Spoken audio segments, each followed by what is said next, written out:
My coffee mug slips from my fingers and shatters against the kitchen tile, sending ceramic shards skittering across the floor. I barely notice. My eyes remain fixed on my phone, thumb scrolling through image after image of smiling faces gathered in my aunt's sunlit backyard. 34 guests. I count them methodically, as if the number might somehow change if I try again. Cousins I haven't seen in years. My mother's college roommate. Even Great Aunt Judith, who needs a walker to get around. Everyone except me. The bridal shower photos show tables draped in cream-colored linens, floral centerpieces in Fiona's favorite coral and mint, champagne flutes raised in countless toasts. A celebration meticulously planned weeks, maybe months in advance. A celebration I never knew existed until this moment. The sting is sharper because just last month, I sent Fiona a handwritten congratulations card with pressed flowers from my balcony garden. I'd even offered to help design her wedding materials, invitations, programs, whatever she needed. Free of charge, a gift from one cousin to another.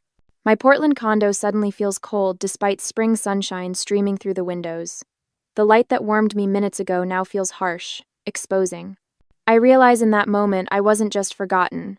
I was deliberately erased. I sink onto a kitchen stool, memories washing over me like a tide I can't escape. Last Thanksgiving flashes before me. Aunt Marlene's voice carrying across the dining room as she praised Fiona's recent promotion at the bank. Vice president at 29? She'd announced, beaming at my younger cousin. Always knew she'd make something of herself. Then, Aunt Marlene's gaze had shifted to me, her smile thinning, and Ocean still doing that little hobby of hers, the logos and whatnot. That little hobby that paid for this condo. That little hobby that built a client list including 3 national brands. My parents had sat silently, nodding along, while relatives positioned Fiona as the golden one, right in front of me. Even when I'd mentioned the down payment on my condo, $150,000 I'd saved over 7 years, the conversation had quickly pivoted back to Fiona's engagement ring. My hands tremble as I pick up my phone again. I pull up my mother's contact information and press call before I can talk myself out of it. She answers on the 4th ring. Ocean? Is everything all right? Her voice holds that familiar note of concern tinged with judgment, as if she's already decided whatever I'm calling about is an overreaction. There was a bridal shower for Fiona yesterday. My voice comes out steadier than I expected. Everyone was there. Why wasn't I invited? A weighted pause stretches between us, then a sigh. Oh, that. Well, Marlene thinks you always make everything about yourself. Fiona deserves her special day. The accusation lands like a slap. Make everything about myself? When have I ever? Please don't start, Ocean. This is exactly what we wanted to avoid. Your cousin deserves to be celebrated without drama. I stand up straighter, suddenly aware that my shoulders have been hunched forward, my body instinctively making itself smaller. So I'm drama now? That's what you all think of me? It's not personal, Ocean. Not personal. The same words my mother uses whenever she wants to dismiss my feelings. My free hand stops trembling. A strange calm settles over me as I realize this isn't a misunderstanding. This was deliberate, planned, discussed. I'm going to call Aunt Marlene. Ocean, don't. My mother's voice rises with alarm, but I've already ended the call. I find Aunt Marlene's number and dial, surprised by my own steadiness. When her voice comes through, clipped and impatient, I don't bother with pleasantries. Why wasn't I invited to Fiona's bridal shower? A pause, then, I was wondering when you'd call. No apology, no excuse, just cold acknowledgement. You shouldn't be there. Fiona deserves a day that's just hers. Just hers. As if my presence would somehow diminish my cousin's happiness. As if I'm a shadow that might darken her spotlight. I'm her cousin, her only cousin. The words feel hollow even as I say them. Blood relation clearly means nothing. Listen, Ocean. Aunt Marlene's voice hardens. We've all discussed this. The wedding plans too. I suggest you don't make this into something bigger than it needs to be. Some relationships in this family are already strained. The threat isn't subtle. Push back. And what little connection I still have with my family might vanish entirely. I stand at my kitchen window, staring at the city spread out below, and suddenly understand with perfect clarity. My family values appearances over genuine connection. They always have. I hang up without saying goodbye, the silence in my apartment no longer oppressive but clarifying. A cardinal lands on my balcony railing, its bright red feathers vivid against the gray spring sky. It watches me for a moment before flying away, and I find myself wondering what it might be like to be that free. That day later, my phone pings with a notification while I'm sketching logo concepts for a new client. I almost ignore it. Deadlines wait for no one, but habit makes me glance at the screen. A group message from Aunt Marlene. Remember to bring Fiona's wedding flowers on Saturday. Good thing we didn't invite Ocean, less drama. My pencil stops mid-stroke. The room tilts slightly as I lean against the kitchen counter, my breathing shallow, the phone screen blurring before my eyes. I blink hard, reading it again. This wasn't an oversight, not a simple mistake, a coordinated family exclusion. I take a screenshot before the message disappears with a soft whoosh sound. Deleted, but not before I captured the evidence. The notification shows Fiona, Aunt Marlene, and my mother all in the thread. My mother. Of course. The next morning, I drive to my parents' suburban home, the screenshot burning a hole in my pocket like a loaded gun. Mom answers the door in her gardening clothes, dirt smudged across one cheek. Ocean? What a surprise. I was just about to make some tea. I follow her into the living room where she sits in her favorite armchair, settling into it with the comfortable ease of someone who feels secure in their position. I remain standing, suddenly aware of the family photos arranged on the mantel. Fiona's centered in most of them, my face half hidden in shadows or caught mid-blink. I got an interesting message yesterday. I say, pulling out my phone. Accidentally sent to me. But... Her face changes when I show her the screenshot, not surprise, but resignation. She doesn't even try to deny it. We all agreed it would be easier this way. She says, smoothing invisible wrinkles from her pants. Fiona deserves a beautiful wedding without complications. Complications? The word tastes bitter. You mean me. Now, Ocean, don't be dramatic. She sighs, using the tone reserved for when I'm being difficult. Perhaps you should make other plans for that weekend in May. Other plans? I repeat, my voice steady despite the trembling in my hands. While my cousin gets married at the Grand Lake Hotel? That $95,000 wedding, where every distant relative I barely know is invited except me? Mom's eyebrows lift slightly. How did you know about the venue? Cousin Rachel called last week asking about carpooling to the wedding. A small, cruel satisfaction blooms when I see her flinch. She assumed I'd be there. The silence stretches between us like a chasm growing wider by the second. Your father and I think it's better this way, she finally says. The whole family agrees. The whole family has been told what about me exactly? I ask, voice barely above a whisper. She looks away, fiddling with a loose thread on her sleeve. Just that you've always been sensitive about Fiona getting attention. The betrayal lands like a physical blow. Years of holidays where I sat quietly while Fiona was showered with praise. Years of watching my accomplishments dismissed while hers were celebrated with champagne toasts. You're trying to erase me from the family narrative. I say, the realization crystallizing. Everyone already believes I'm difficult because that's what you've told them. That's not true, she protests, but her eyes won't meet mine. It is true, and now I have a choice except being excluded or risk losing what little connection we still have. Mom stands, crossing to the window. I hope you'll make the right decision. Your father and I have been helping with your property taxes. If you make trouble about this wedding. If I make trouble? The words escape in a harsh laugh. Like standing up for myself? Like refusing to be erased? This is exactly why Marlene thought it best not to include you. Her voice hardens. Everything becomes a drama with you. 1.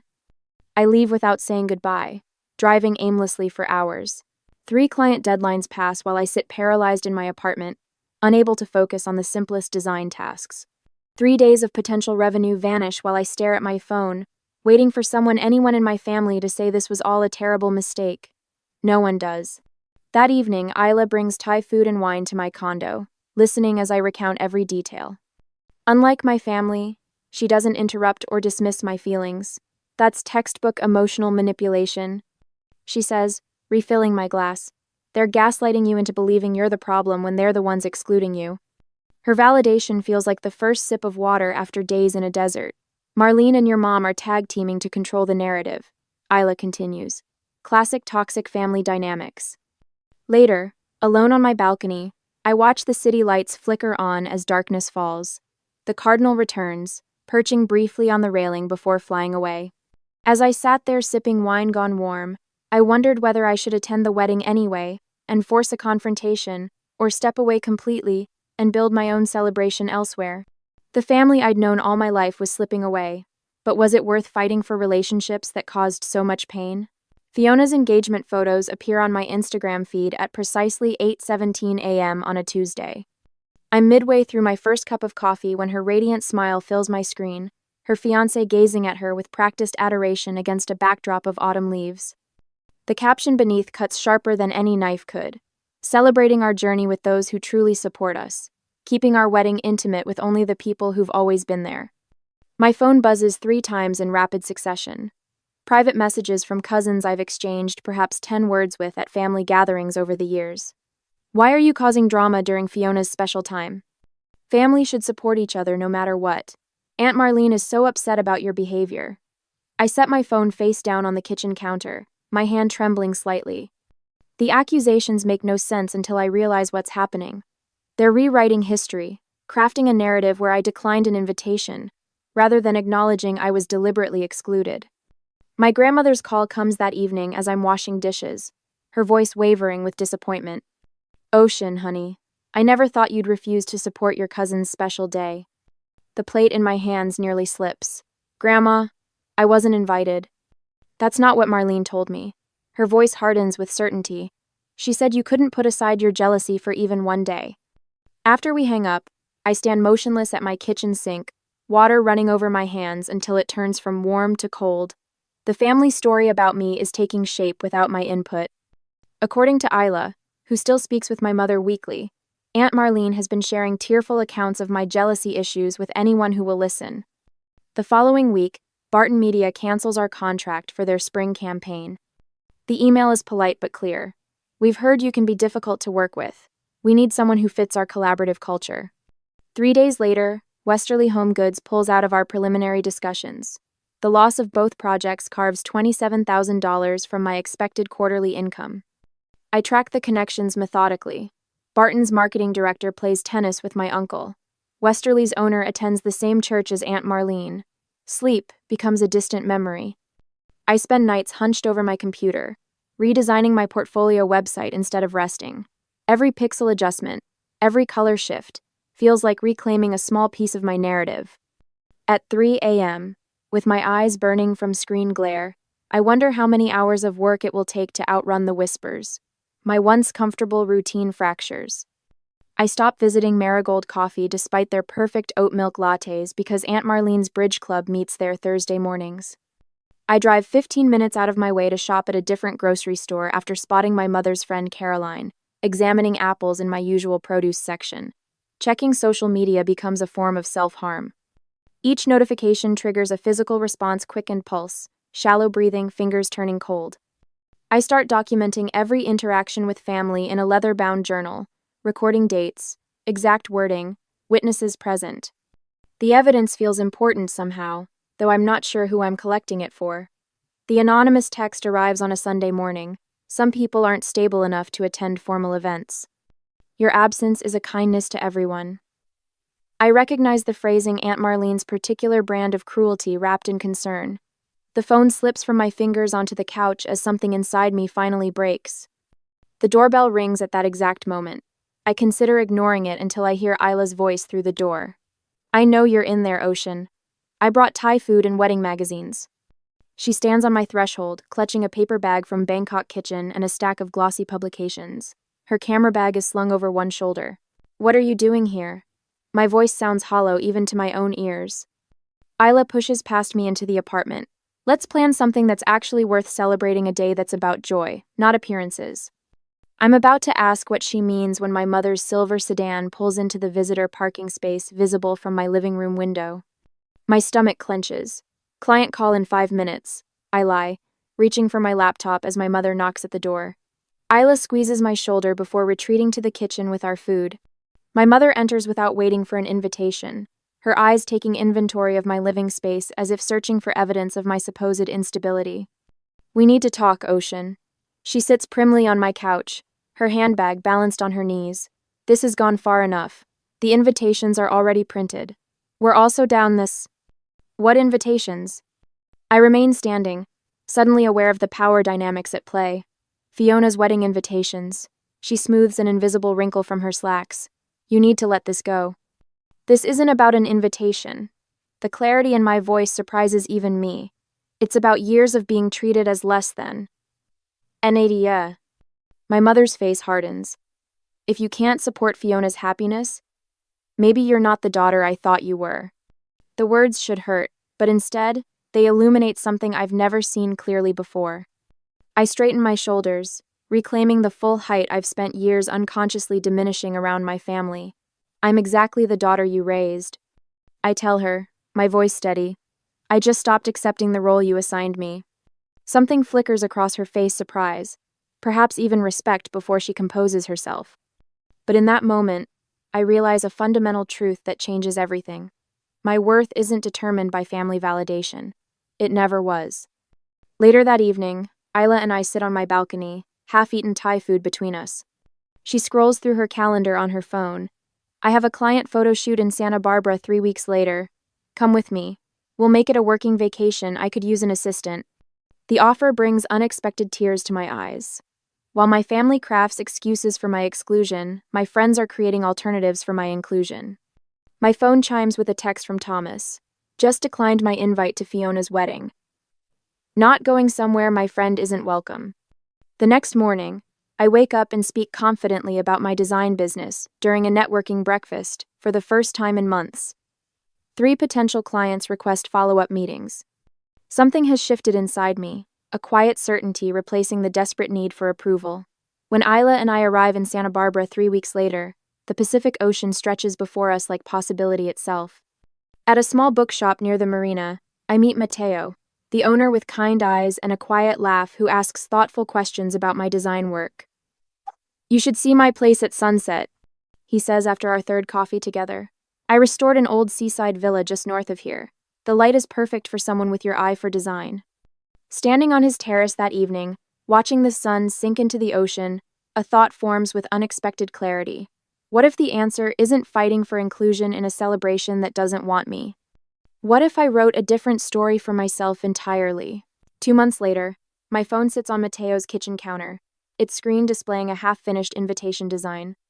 The coastal villa's morning light streams through tall windows, illuminating the space where 18 place settings will soon host the only people who truly matter in my life. What do you think about this font pairing?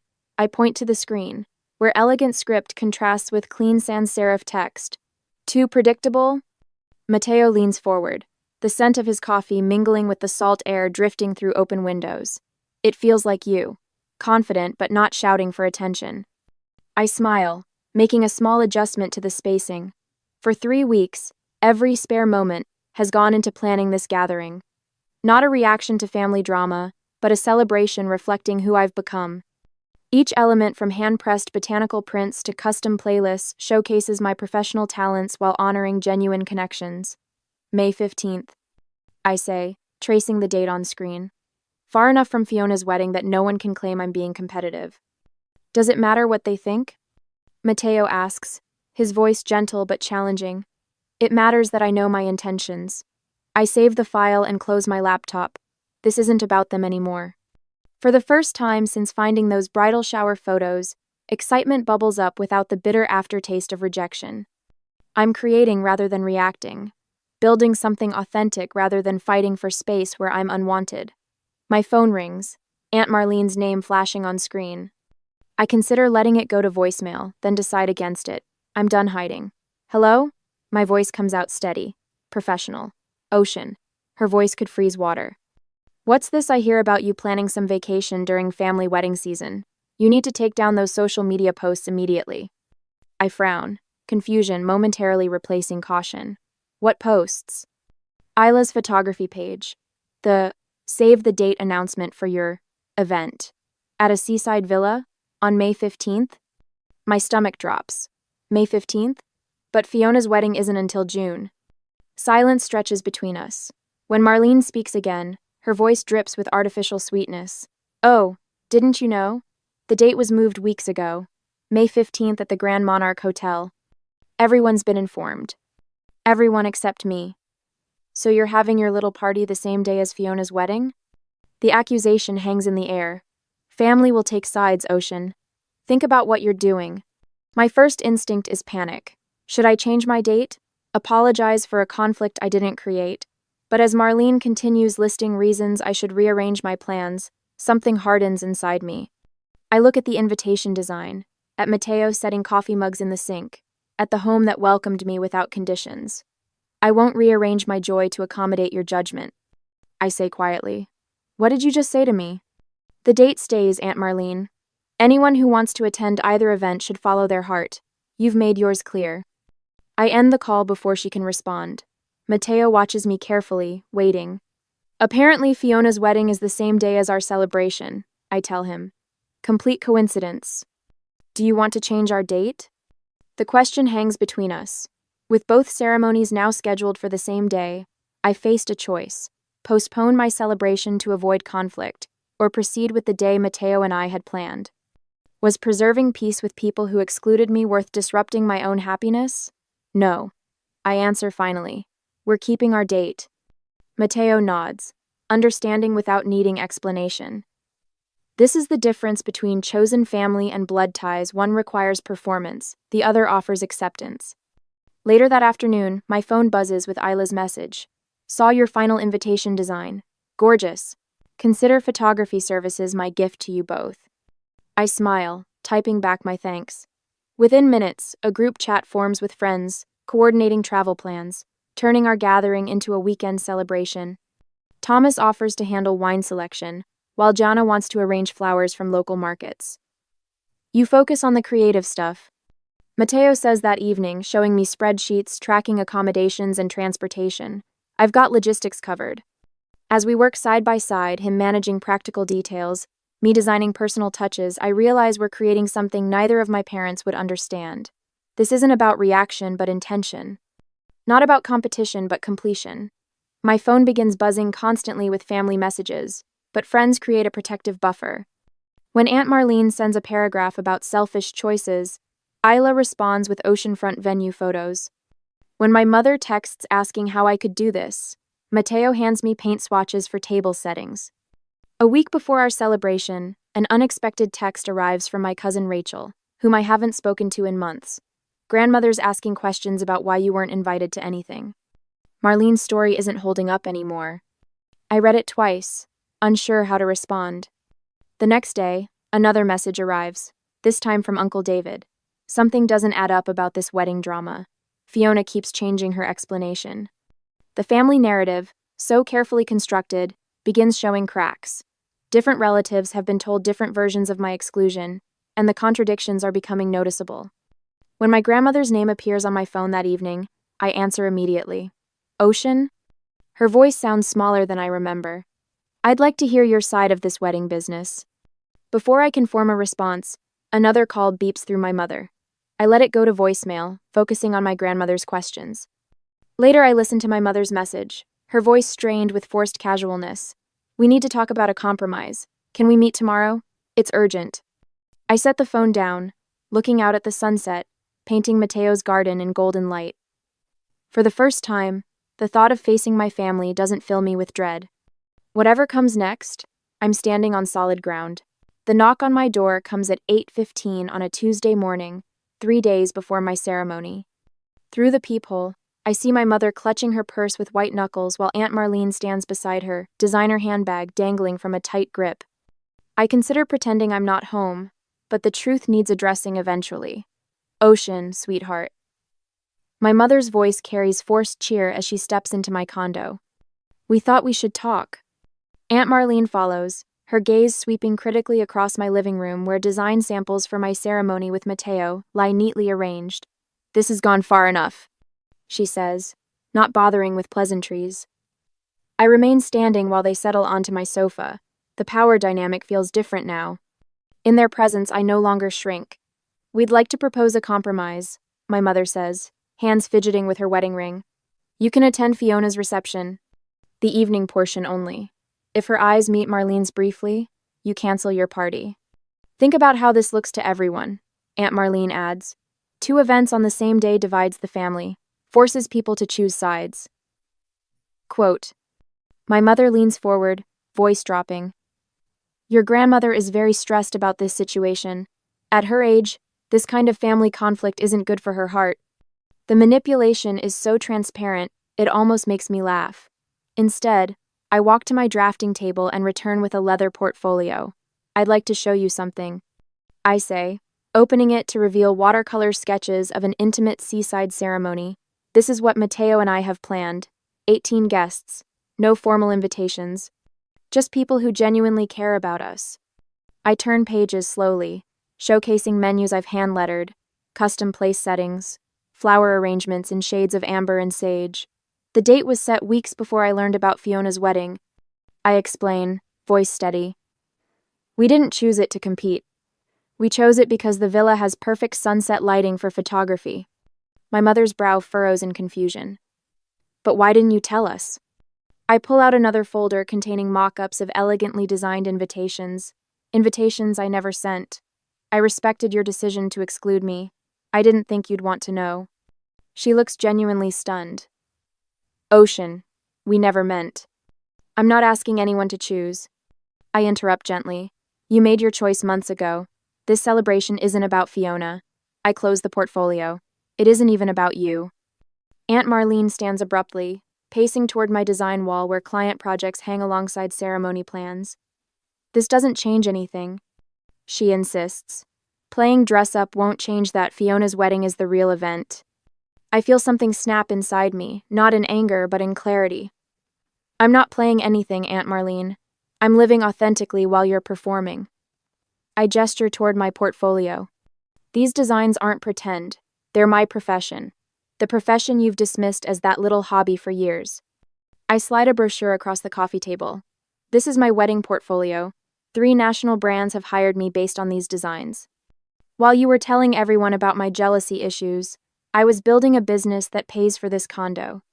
My mother sinks deeper into the sofa, eyes lingering on a photo of Mateo and me at his villa. For the first time, she seems to see beyond her sister's narrative. Were we really that cruel? She asks quietly. Aunt Marlene snorts, grabbing her purse. This is ridiculous. I'm not sitting here while she twists everything around. She storms toward the door but pauses with her hand on the knob. Fiona's wedding cost $95,000. It's at the Grand Hotel. There will be 200 guests. That's what a real celebration looks like. I smile, not unkindly. That sounds lovely for Fiona. I hope she feels truly seen there. After Marlene slams the door, my mother remains seated, looking smaller than I've ever seen her. You taught me I wasn't worth including. I tell her, voice soft but firm. I taught myself I was worth celebrating. She opens her mouth to respond, but her phone chimes with a text. She reads it, face paling slightly. What is it? I ask. Your cousin Deborah is asking if she can come to your ceremony instead of Fiona's. She looks up, bewildered. How does she even know about it? I shrug. People talk, the same way they talked about excluding me. After my mother leaves, promising to think about everything, I water my balcony garden, wondering which ceremony she'll attend, if either. My phone rings just as the sun slips behind downtown buildings. Ocean? Mateo's voice sounds excited. You won't believe this. That wedding blog I told you about, Modern Celebrations, they want to feature our ceremony. They love the idea of an intimate designer's wedding that focuses on authenticity over extravagance. I lean against the railing, watching a cardinal land nearby, the same vibrant red as the one I'd seen the day I discovered the bridal shower photos. The story was shifting in ways I never anticipated. I whisper, more to myself than to Mateo. For the first time since this all began, I feel neither sad nor angry, just free.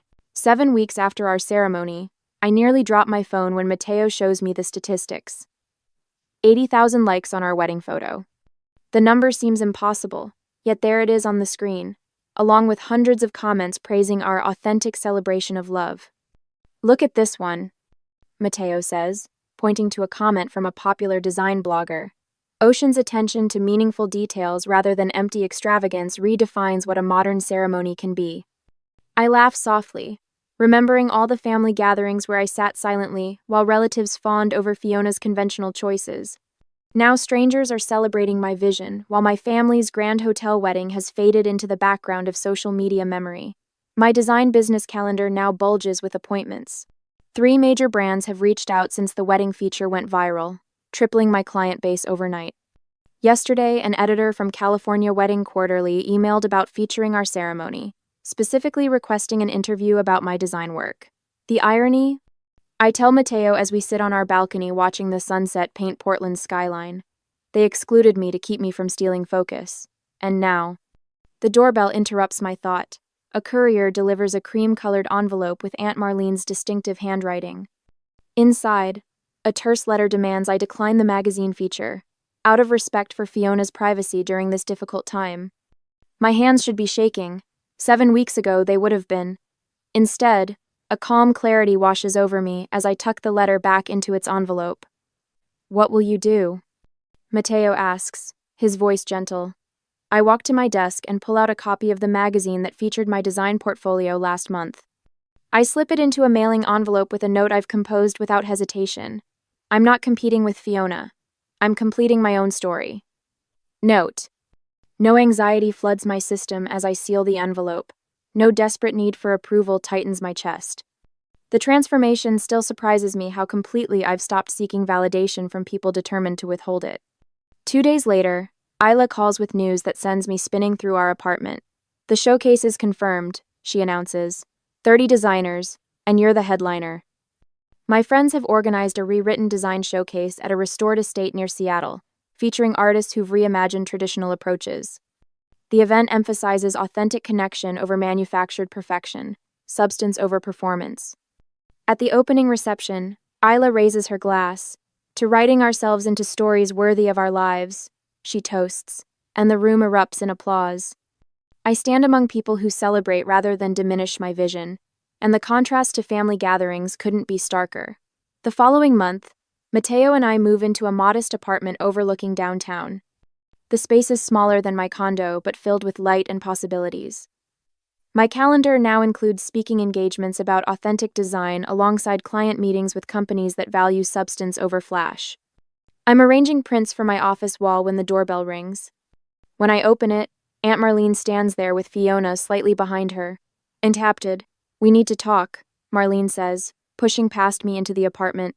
"This has gone far enough." Fiona looks uncomfortable as Marlene continues. "Was all this necessary? The magazine? The showcase? Were you so determined to make a point?" I study their faces. Marlene's indignant, Fiona's uncertain, and feel a surprising wave of compassion. "You think this is about you?" I ask quietly. "It's the first time I've celebrated without worrying how you'd twist it. That's all." They leave shortly after, Marlene stiff-backed and silent, Fiona with a backward glance I can't quite interpret. As I watched them leave the showcase, I wondered if healing family wounds requires both sides to acknowledge the injury, or if sometimes the healthiest path is to simply tend your own garden and let others make their choice. What would you do? Work to repair relationships that caused such pain, or focus on nurturing the connections that helped you bloom?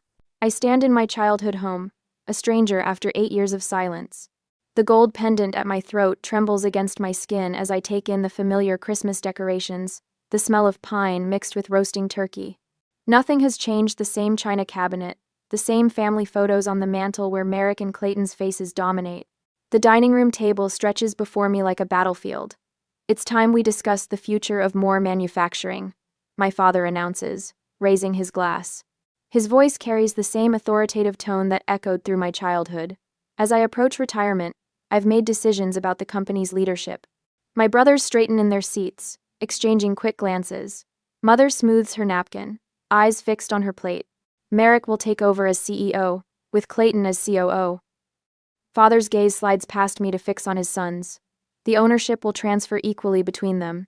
The Moore legacy continues through my boys. The room falls silent. I feel eyes darting toward me, then quickly away. My water glass grows slick in my grip. "And Arletta?" My mother's voice breaks the silence, tentative as a sparrow. Father clears his throat.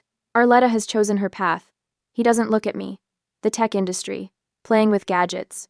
My knuckles turn white around the glass. 8 years ago, I would have lowered my eyes, accepted this dismissal. 8 years and billions of dollars later, I find myself surprisingly calm. Understood, I say, voice steady. Father nods, satisfied with my apparent submission. My mind flashes back to the day I graduated with honors in computer science. Standing in this same dining room, diploma in hand, explaining my startup concept. Neural networks could revolutionize medical diagnostics, I'd said, eyes bright with possibility. Father had laughed. Sweetheart, that's just playing with gadgets. Leave the real business to your brothers. Merrick and Clayton had nodded along, their business degrees from state school apparently worth more than my MIT education. Find a good husband, Mother had suggested, patting my hand. Someone successful. I'd left that night, applied for every loan I could find, worked 3 jobs until the first investor believed in me. Now, Father lifts his fork, the matter settled. We'll draft the paperwork after the holidays. Of course, Arletta, you could still marry someone successful. There's always that route for a woman. Anyone. The table falls silent. Mother stares at her plate. Clayton shifts uncomfortably. I continue eating, each bite deliberate. The trembling in my hands stops. I set my fork down carefully, the silver making a soft click against fine china. Thank you for clarifying where I stand. I meet his eyes directly. It's helpful to have things stated so plainly. Father blinks, unused to direct challenge. Now, Arletta. No, please. I lift my hand slightly. You've made your position clear. I appreciate the honesty. Merrick and Clayton exchange uneasy glances. They've always been the golden sons lauded for mediocre achievements while my successes were minimized. Neither speaks in my defense now. Their silence makes them complicit. Mother's eyes dart between us. She's never stood against Father, not once in 40 years of marriage. She won't start now, not even for her only daughter. I realize, sitting at this table surrounded by family yet utterly alone, that my worth has always been measured differently. My brother's value is intrinsic mind conditional. The revelation settles in my chest, not as pain but as clarity. Father continues discussing the transition plans, the company I helped modernize during college summers, the company whose outdated manufacturing processes I could revolutionize, the company that will never be mine. I take another sip of water, my reflection distorted in the crystal. Tomorrow, everything will change. Tonight, I let them believe they still hold all the power. The game pieces are set. They just don't know we're playing. Dessert sits half-eaten on Limoges china when my 15-year-old nephew Nico gasps. His fingers fumble with his tablet, nearly dropping it as he stares at the screen, mouth hanging open. Holy, he catches himself, glancing at his grandmother. Aunt Arletta, you're on the Forbes list. The room freezes. Merrick's fork clatters against his plate. Clayton's wineglass hovers midway to his lips. My mother's hand flies to her throat. Let me see that. Father's voice cuts through the silence, reaching for the tablet. Nico turns it toward the table instead. My face stares back at us, alongside the number that has just detonated our Christmas dinner. $2.8 billion. Neuromedicines acquired for $4.5 billion. Father reads aloud, his voice hollow.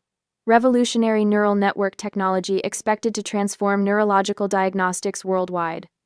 8 years of struggle, compressed into a headline they can finally understand. Well, Mother smooths her napkin. This is unexpected. We need to talk. Father pushes back from the table. In the living room, now. I follow him, wine glass in hand. Mother hurries after us while my brothers exchange glances that speak volumes. The living room walls showcase decades of family portraits. Merrick's graduation, Clayton's wedding, my brother's flanking father at hunting trips and industry events. My absence in these photos never felt so deliberate. Father remains standing while I take a seat on the sofa, power dynamics unchanged since childhood. How long were you planning to keep this from us? His voice shakes, not with pride but accusation. I wasn't hiding anything. I sip my wine. The acquisition was announced 3 months ago. You could have called. Mother perches on the edge of an armchair, looking smaller than I remember. Like you called me? The words escape before I can soften them. Father's jaw tightens. I never thought you'd actually succeed with that computer nonsense. I was protecting you from disappointment. The truth at last, after years of it's just a phase and leave the business to your brothers. Merrick clears his throat from the doorway. I should have told you. Arletta came to me for seed money, back when she started. I turned her down because Dad said we shouldn't encourage unrealistic dreams. My chest constricts. You knew how much I needed that loan. Your brother was following my advice. Father interjects. What about my letters? I ask Mother. I wrote every Christmas for 3 years. Brote. Her eyes drop to her lap. Gordon thought it best not to respond until you came to your senses.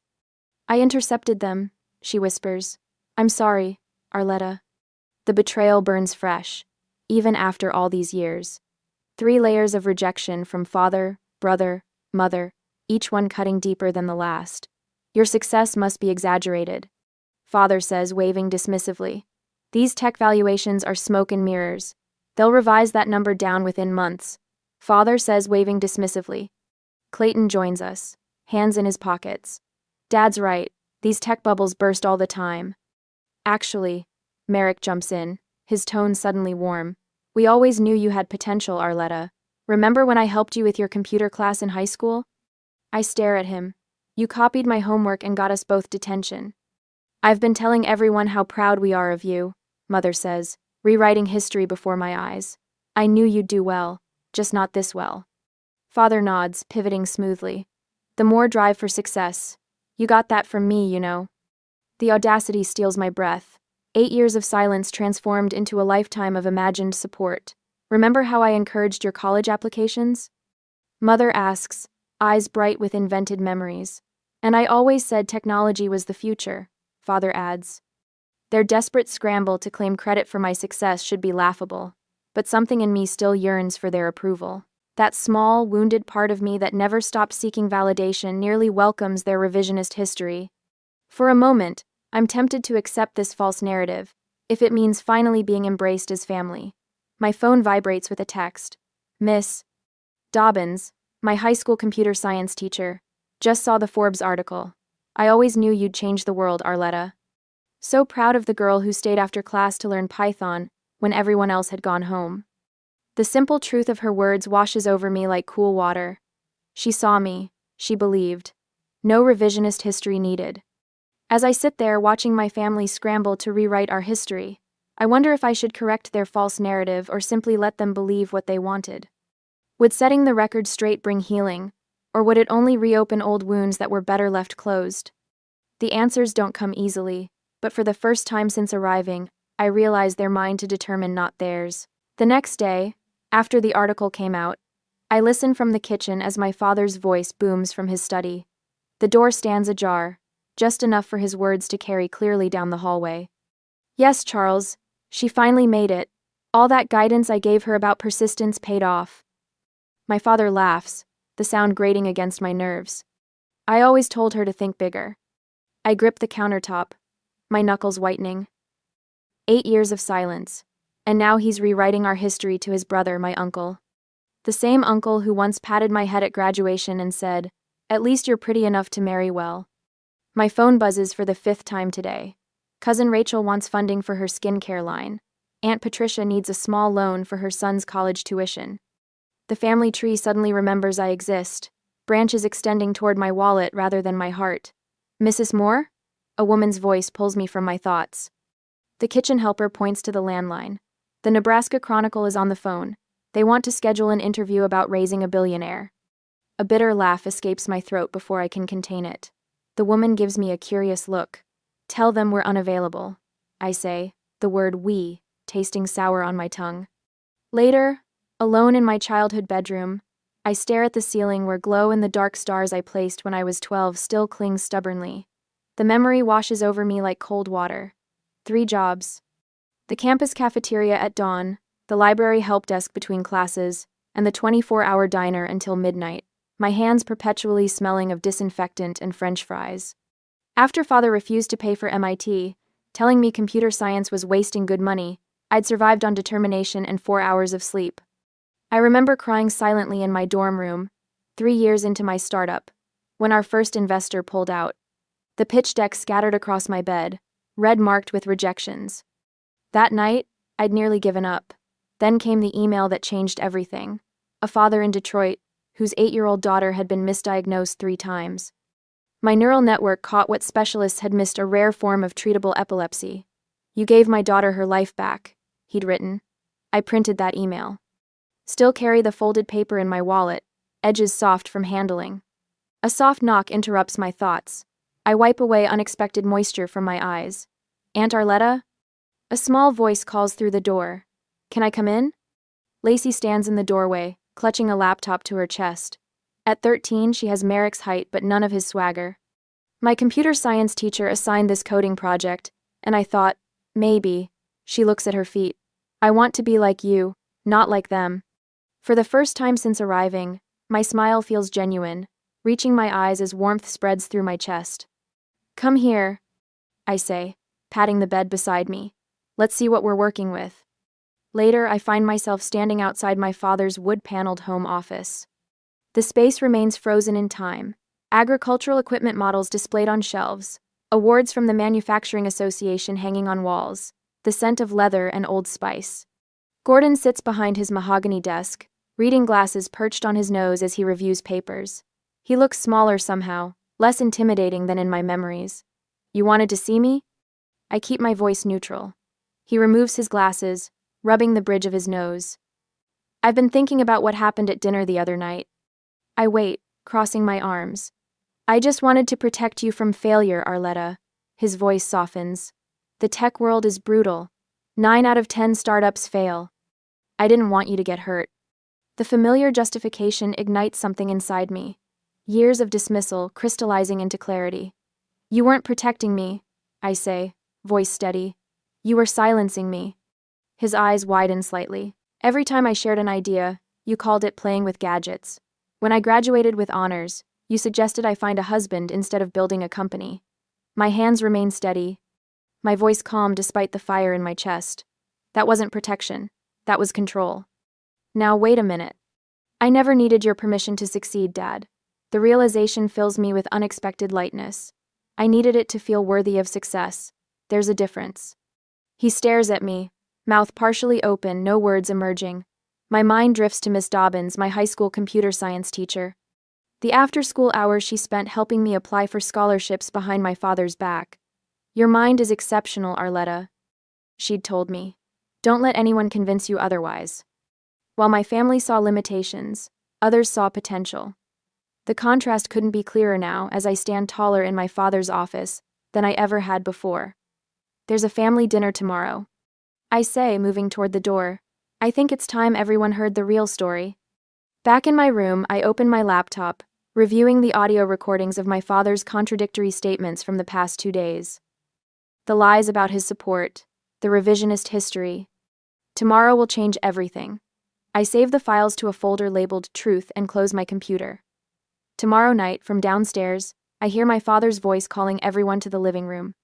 While we gather, I'd like to make a toast, he announces as I descend the stairs.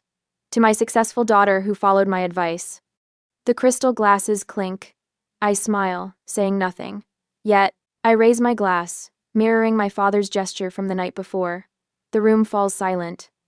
My family watches with expressions ranging from curiosity to unease. To family, I begin, my voice steady, and to truth, as I lock eyes with each person around the table as I speak, a deliberate cadence to my words. 8 years ago, I stood in this dining room with my MIT diploma, the 4th of June, 2017. I explained my neural network concept for medical diagnostics. Father shifts in his chair. I continue without pausing. After being told to find a good husband instead of pursuing my gadget playing, I applied for 23 loans. All rejected. I look directly at Merrick, including the one I asked you to co-sign on the 15th of July. Mother's eyes widen. She hadn't known this detail. I worked 3 jobs simultaneously. The Starbucks on Cooper Avenue from 5 to noon. Tech support at Midwest Data from 1 to 6. Coding freelance until 2 in the morning. I take a sip of water. For 18 months straight. November 2019. Dr. Chen became my first investor. By 2022, our platform had diagnosed early-stage neurological conditions in over 4,000 patients. Aunt Patricia whispers something to Uncle Ray. I maintain my rhythm. Last month, Neuromedicines was acquired for $4.5 billion. I set my glass down with a soft clink against the table. Not because I married well. Not because I got lucky. Because I refused to accept the limitations placed on me in this room. Father clears his throat, face flushed. Now, Arletta, I always believed in you, in my own way. Really? I ask, one eyebrow raised. You were just so young, he continues, voice strained. A woman in tech, I was protecting you from disappointment.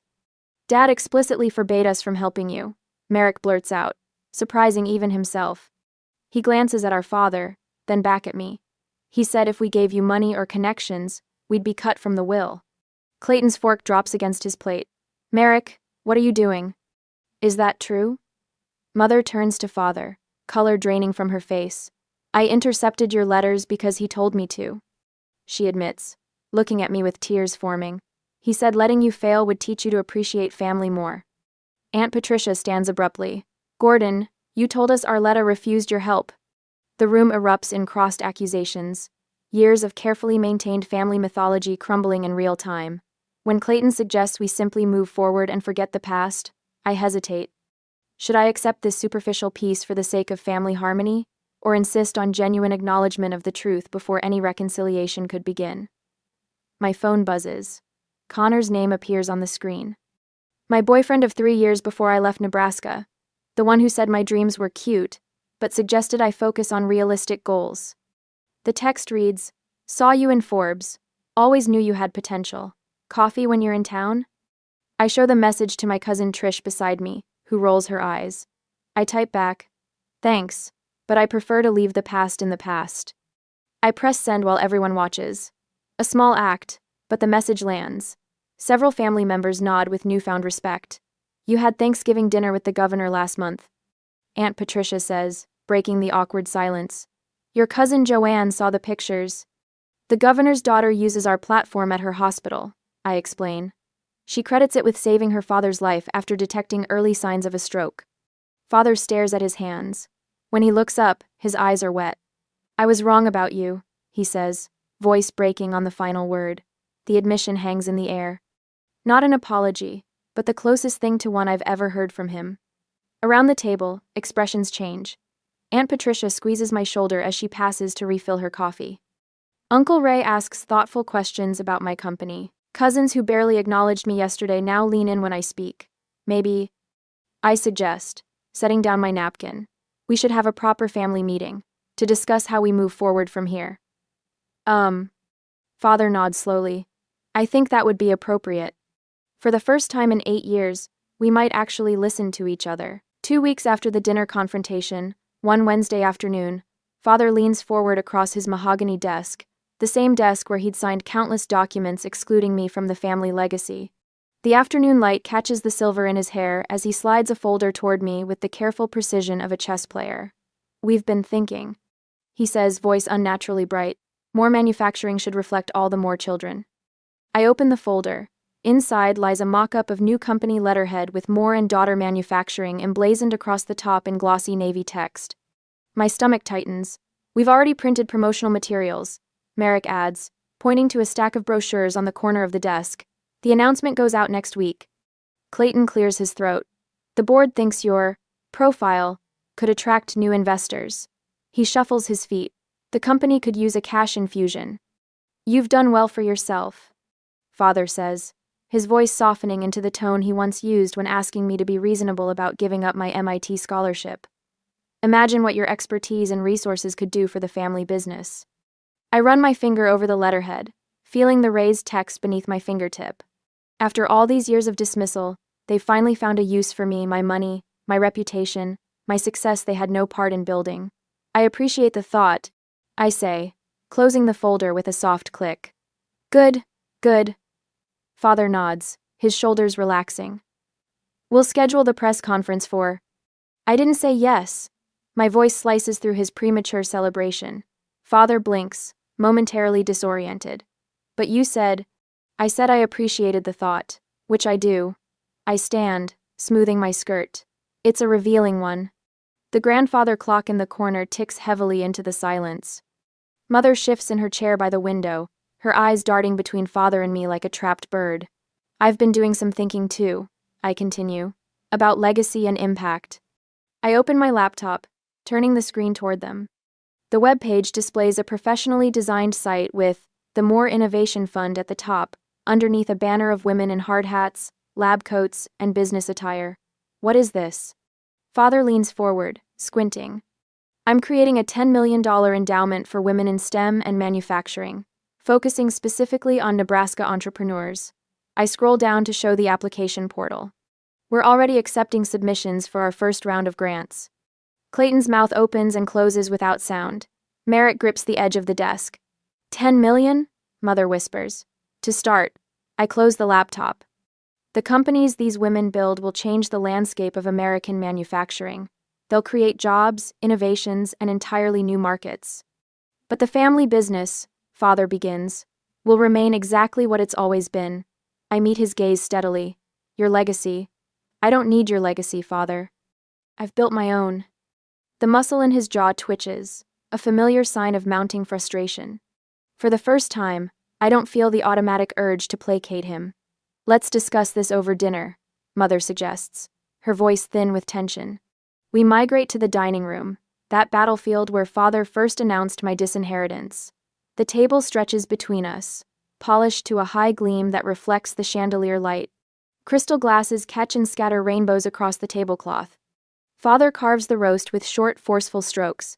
This fund of yours, he says finally, it's a nice charity project, but real business requires experience.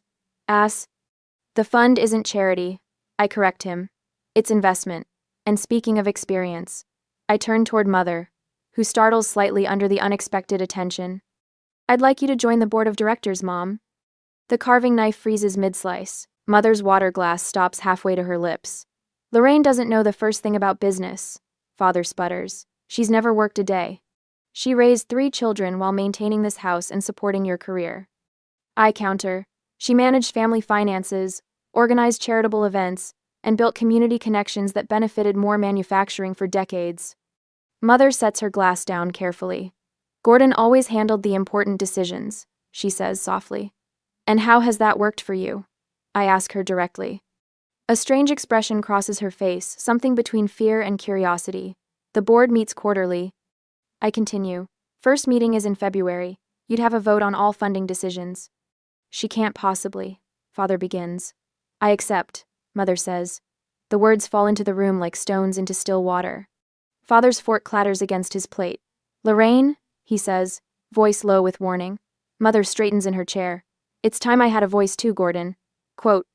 The remainder of dinner passes in weighted silence. Merrick studies his plate while Clayton attempts small talk that dies quickly. Mother eats with surprising appetite, her movements more decisive than I've seen in years. Weeks later, rumors reach me through business channels. Father has started seeing Dr. Hanover, a therapist specializing in controlling behavior. Clayton mentions it casually during our monthly video call, as if discussing the weather. People can change, my brother says, not quite meeting my eyes. At least, that's what Dad's learning. I think of Mother preparing for her first board meeting, calling me with questions about Robert's Rules of Order. I think of the first grant recipient, a woman developing biodegradable packaging materials, crying when we called with the news. The day before I leave San Francisco for a tech conference in Boston, Father calls. His voice sounds different, less certain, more human. Arletta, he says, my name awkward in his mouth after years of minimal use. Will you come back next Christmas? The question hangs between us, fragile and loaded with unspoken history. I look at the calendar on my office wall, already marked with next year's plans. I'll think about it, I tell him, and for the first time, I mean it. A year later, during Christmas time, I pull the lucid air into the familiar driveway, no longer hiding who I've become. Through the windshield, I see them gathered on the porch, not the stiff, formal reception of years past, but genuine smiles, open arms. My mother waves enthusiastically, a gesture that would have seemed impossibly exuberant just a year ago. Aunt Arletta. Lacey races down the steps, her tablet clutched to her chest. At 15, she's all gangly limbs and fierce intelligence. I need to show you something. Inside, the house feels different. The same furniture, the same Christmas decorations. But the air has shifted. No longer charged with unspoken resentments, it breathes more freely now. I wrote this program myself, Lacey whispers, pulling me into a corner. Her Python code fills the screen clumsy in places, brilliant in others. Mom said computers are for boys, but I showed her your TED Talk about neural networks. I squeeze her shoulder. Keep going. The world needs your mind. My brothers greet me with handshakes that turn into awkward hugs. Clayton's eyes hold an apology still working its way to his lips. Merrick mentions a manufacturing problem his team can't solve, asking my opinion without the defensive edge that once coded his words. When dinner is served, I take my place at the table, the same table where everything shattered and began to rebuild. Father stands at the head, carving the turkey with steady hands. His hair has more silver now, his posture less rigid. Before we eat, he says, lifting his glass, I want to toast my children, each successful in their own way. His eyes meet mine directly, no longer sliding past. I'm proud of all of you. A year ago, these words would have been everything validation I'd craved like oxygen. Now, I accept them with a smile, feeling their warmth without needing their heat to survive. The neural interface, your company developed for stroke patients. Mother mentions between bites. The Times called it revolutionary. I explain the technology without downplaying its importance or my role in its creation. No more shrinking to fit someone else's idea of my place. My voice carries the authority of someone who knows her worth. The doorbell chimes, and I rise. That's my guest. Miss Dobbins enters with a bottle of wine and a lifetime of believing in students when no one else would. Her gray hair is styled in a sleek bob now, her posture still teacher straight at 70. You remember Miss Dobbins, I say, though everyone does. She taught 3 generations of Moors, surviving my father's budget cuts when he chaired the school board. Later, when glasses are refilled, I stand. To those who see our potential when we can't see it ourselves. Miss Dobbins blinks rapidly, her glasses fogging slightly. My father nods, something humble in the gesture. Spring sunshine floods my San Francisco office 6 months later as I adjust my camera. 30 teenage girls from rural Nebraska stare back from my monitor, their faces eager during our virtual coding workshop. Never let anyone tell you what you can't build. I tell them, spotting Lacey in the corner of my screen. She's already helping the girl beside her debug her code. Nico, my brother's son, pokes his head into my office. The investors are here, Aunt Arletta. His summer internship has already taught him more than 4 years of business school taught my brothers. On my desk sits a new family portrait from Easter. My mother stands tall, confidence radiating from her posture. The More Innovation Fund board position suits her. Father stands beside me, not above me, his hand resting lightly on my shoulder. As I look at our new family portrait, I wonder which matters more in the end, being right about the past or being open to a different future.